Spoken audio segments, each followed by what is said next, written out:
सुफेल। आप जुड़े हुए हैं जीएम एजुकेशन में। असम में होने वाली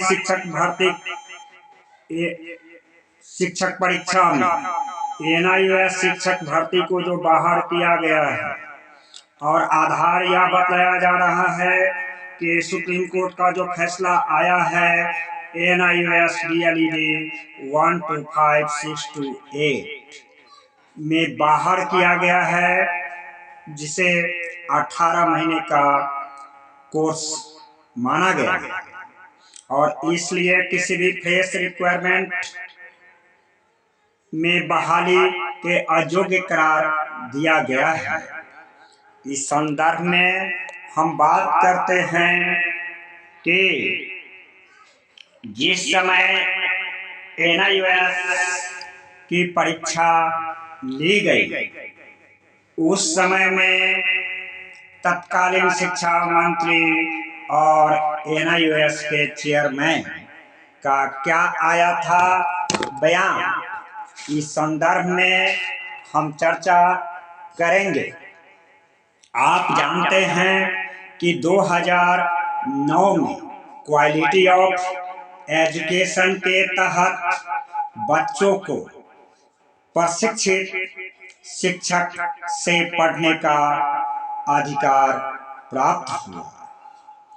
2009 से 6 साल प्रशिक्षण का कार्यक्रम चला, जिसमें करीब 4000 शिक्षक 4 लाख शिक्षक प्रशिक्षित हुए और इसके बाद तत्कालीन शिक्षा मंत्री इस प्रोग्राम को संशोधन करके अंतिम तिथि 2019 तक बढ़ाने का फैसला किया।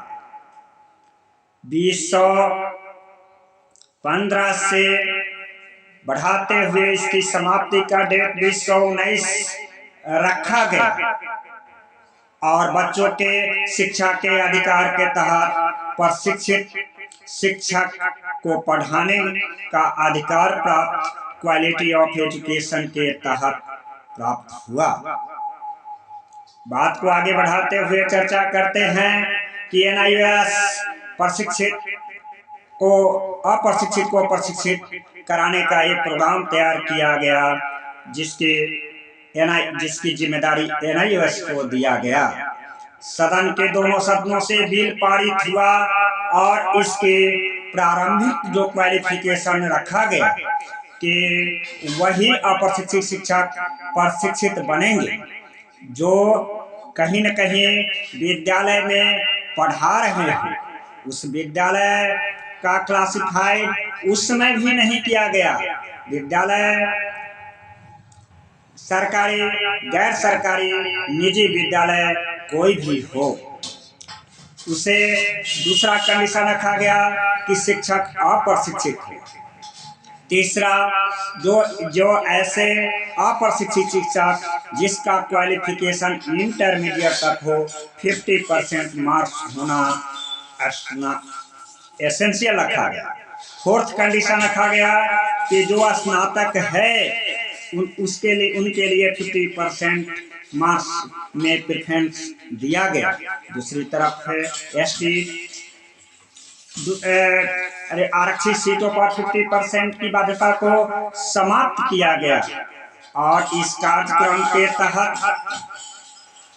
जो तत्कालीन शिक्षा एनआईओएस के अध्यक्ष ने अपने विभिन्न चैनल के माध्यम से यह आश्वस्त किया कि कुछ लोगों के द्वारा अफवाहें फैलाई जा रही है कि यह फ्रेश रिक्वायरमेंट में एनआईओएस के अभ्यर्थी नहीं शामिल हो पाएंगे, उसे अफवाह करार दिया और उन्होंने विभिन्न चैनल के माध्यम से कार्यक्रम में यह बात ऐलान किया कि यह एनआईओएस का जो प्रशिक्षित शिक्षक होंगे राज्य ही नहीं देश के विभिन्न राज्यों में फ्रेश रिक्वायरमेंट में पार्टिसिपेट कर पाएंगे। राज्य ही नहीं देश के अन्य राज्यों में भी फेस रिक्वायरमेंट में पार्टिसिपेट कर पाएंगे, जिस तरह से अन्य प्रशिक्षित शिक्षक पार्टिसिपेट करते आए हैं। आशा और विश्वास जगा और देश के कोने कोने से अप्रशिक्षित शिक्षक प्रशिक्षित होने के लिए भाग लिया। बिहार इस NIOS के द्वारा प्रशिक्षित का होने के कार्यक्रम में अग्रगण्य रहा और इसकी संख्या 2.5 लाख से ऊपर अप्रशिक्षित शिक्षकों ने प्रशिक्षित होने के कार्यक्रम में भाग लिया, जबकि उत्तर प्रदेश, मध्य प्रदेश, बंगाल, अन्य राज्यों में इसकी संख्या इसकी आधी रह गई और 28 प्रदेशों में बिहार NIOS के अप्रशिक्षित शिक्षक NIOS के द्वारा चलाए गए कार्यक्रम में अप्रशिक्षित शिक्षक को प्रशिक्षित होने के कार्यक्रम में अग्रगण्य रहा। परीक्षाएं हुई, 2 शेड्यूल में हुआ। फीस पहले 12,000 रखा गया, आगे फर्स्ट ईयर में 4500, आगे सेकेंड ईयर में 6,000 रखा गया।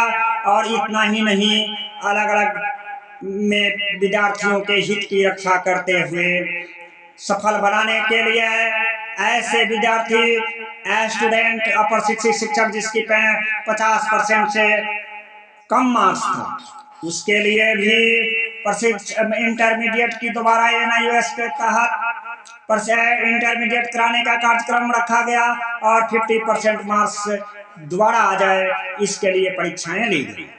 बीच में जो फेल हुए NIOS के विद्यार्थी के लिए 250 रुपये पर पेपर लेकर के परीक्षा कार्यक्रम रहा। विद्यार्थियों ने उत्साह, अप्रशिक्षित शिक्षकों ने उत्साह के रूप में इसे लिया और तत्कालीन भारतीय जनता पार्टी सरकार को झोली भर करके मतदान किया।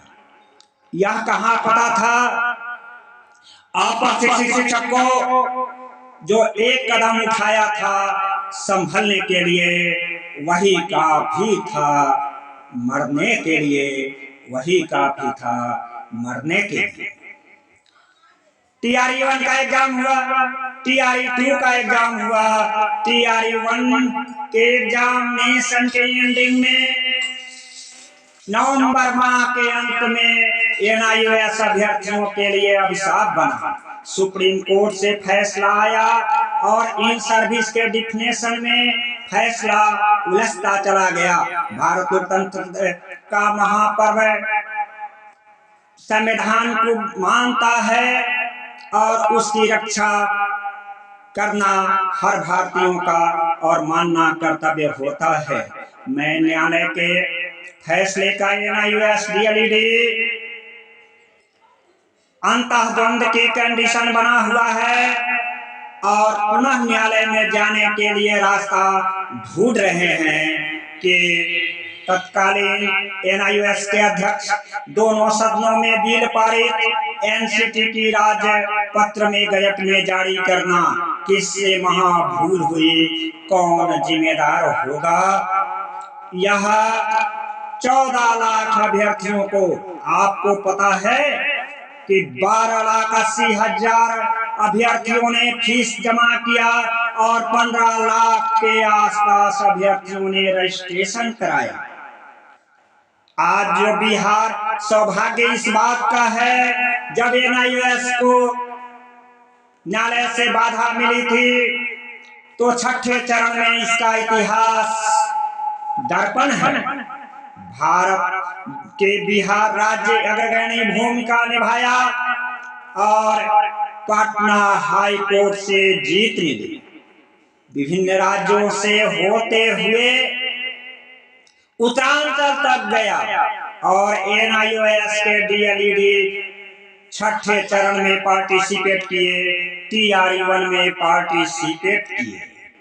लेकिन दुर्भाग्य की बात है कि जब TRE 1 के एग्जामिनेशन के बाद जब रिजल्ट का सप्लीमेंट्री रिजल्ट का प्रकाशन हुआ, उसकी तो सप्लीमेंट्री रिजल्ट की चर्चा बाद में होगी, लेकिन एनआईओएस के लिए अभिशाप बना और सप्लीमेंट्री रिजल्ट में आने के बाद भी शिक्षक नहीं बन सके। कारण सुप्रीम कोर्ट के फैसला बताया जा रहा है। टीआरई 2 के भी टीआरई 2 में तो और दयनीय स्थिति हुई। टीआरई 1 का एग्जामिनेशन हुआ, एनआईओएस वाले पहले से अप्लाई कर चुके थे, परीक्षा संपन्न हुआ, लेकिन रिजल्ट प्रकाशन से वंचित रह गए, शिक्षक बनने से वंचित रह गए। उन्हें होनहार शिक्षक अभ्यर्थियों के भविष्य को अंधकार में ले जाने वाला वह एनआईओएस तत्कालीन भारतीय जनता पार्टी की सरकार और आज भी एनसीटी सभी को मिलकर के इस समस्या का सुलझाने की जिम्मेदारी भी स्वयं को लेनी चाहिए। अभ्यर्थी तो एक कदम उठाया था संभलने के लिए, वही काफी था उसे मरने के लिए। एनआईओएस अभ्यर्थी को शिक्षक बहाली से बाहर कर दोगे, वह तो तुझे मालूम था, लेकिन एनआईओएस के अभ्यर्थी के दिल पर कितना गुजरेगा वह तुझे मालूम न था, वह तुझे मालूम न था। एनआईओएस अभ्यर्थी जिसे शिक्षक होना चाहिए आज आंदोलन और न्यायालय का रास्ता अख्तियार कर रहे हैं। इसके लिए जिम्मेदार कौन है? इसके लिए जिम्मेदार कौन है?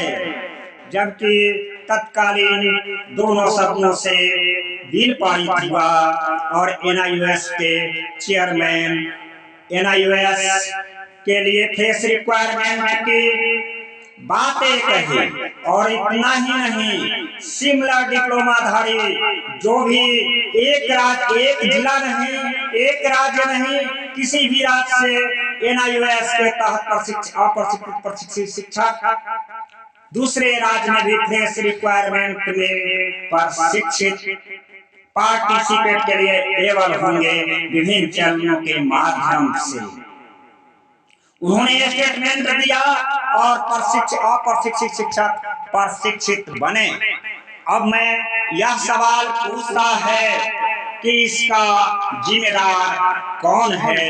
जवाब देना होगा, जवाब देना होगा कि एनआईओएस अभ्यर्थी को भविष्य को डार्कनेस करने के लिए जिम्मेदार कौन है? कौन है?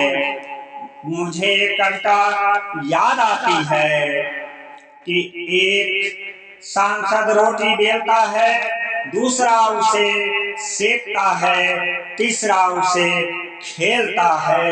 मैं पूछता हूँ वह कौन है? इस पर एनआईओएस, भारतीय संसद, एनसीटी मौन है, मौन है, मौन है। धन्यवाद त्रिपुरारी झा। मेरा संपर्क सूत्र है 93 047 48 93 048 57 942। आपसे अनुरोध है एनआईओएस के लिए संघर्ष करें। पाटलिपुत्र हाई कोर्ट से छठे चरण के समय एनआईओएस की जीत मिली थी और टीआरई 1 टीआरई 2 में जो बाधाएं आई है, बिहार की धरती, पटना बिहार की धरती के अभ्यर्थी ही इस समस्या का सिंप्लीफाई कराएंगे। धन्यवाद। आपका साथी त्रिपुरारी झा।